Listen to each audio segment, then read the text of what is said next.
Ben, j'ai choisi, c'est-à-dire que le choix n'est pas évident parce qu'il y a une telle charge émotionnelle dans le panoramique qui est exposé ici que. Mais là, je l'ai choisi parce que ce couple enlacé comme ça, mais encore une fois, je me répète, tu te dis, mais est-ce qu'ils étaient là ensemble? Est-ce qu'ils étaient déjà liés? Ou est-ce que cette circonstance tragique qui les a réunis comme ça? Donc tu peux te raconter toutes les histoires du monde, quoi. Ton imagination voyage, mais elle est bouleversante, cette photo, vraiment bouleversante. Ben moi, j'ai échappé au pire parce que j'avais 6 ans au début de la guerre. Mes parents sont juifs séfarades venus de Turquie et pour m'éviter des impondérables, je me suis retrouvé dans le tiroir profond, dans un hameau de 3 maisons. Je l'ai évoqué avec toi tout à l'heure, chez un paysan que j'ai adoré, monsieur Hilaire Rocher, un homme merveilleux, et j'ai passé toutes les années de la guerre donc à garder les vaches, à cueillir des champignons, à poser des collets, des pièges à perdrix, et ça a été une parenthèse merveilleuse, quoi. Et d'ailleurs c'est drôle parce que mes parents,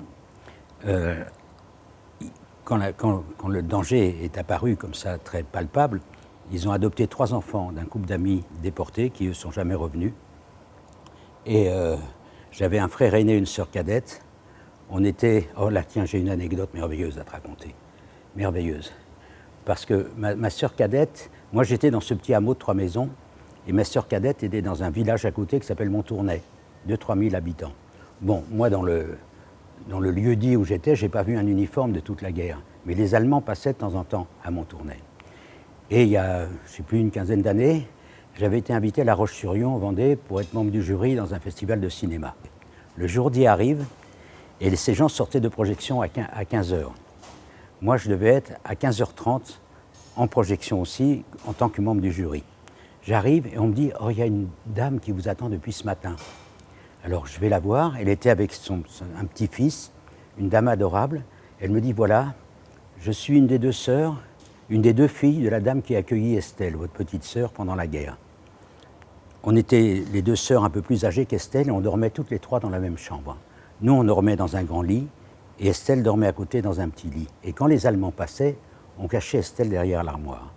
Et un jour, les Allemands sont venus, on n'a pas eu le temps de la cacher, et très vite, on l'a mise dans le grand lit entre nous 2. Il y a un seul Allemand qui est monté. Elle me dit, si je le voyais aujourd'hui, je le reconnaîtrais. Il est monté, il y a eu un silence, il a vu le lit défait d'Estelle, il nous a regardés, silence à nouveau, il a soulevé les couvertures, il a vu Estelle, il a reposé les couvertures, il nous a regardés, il a dit bonsoir, il est parti.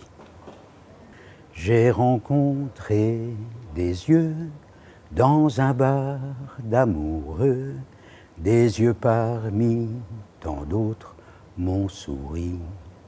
J'avais besoin d'amour, je leur ai fait la cour, ils se sont fermés dans mon lit. Oui, et tout ça, ça se passe quelque part dans l'espace, sur une boule qui roule dans l'infini. Tout ça, ça se passe quelque part dans l'espace, sur une boule qui roule dans l'infini. Voilà. Non, je t'en prie.